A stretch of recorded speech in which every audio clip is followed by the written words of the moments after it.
everyone. In today's tutorial, I will show you how to batch calculate daily, weekly, monthly, or yearly average from hourly data with Kutools for Excel. Supposing you have a hourly records table, but you need to calculate daily average from the hourly records. How could you solve it in Excel? The Kutools for Excel's advanced combined rows utility can help you. Select the time cells that you will average by, and in the number group click the date drop down list and select the short date format to change the date and time format to dates only. Select the data range, click the Kutools tab.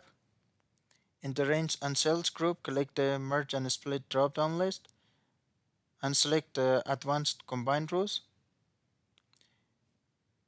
In the advanced combined rows dialog box, click the date and time column under the column list, and under the operation section click the drop down list and select primary key.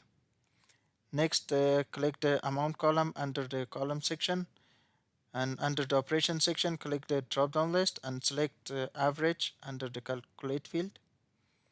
Click the OK button.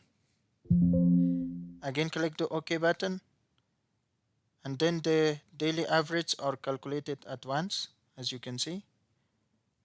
Thanks for watching, and please subscribe for more videos.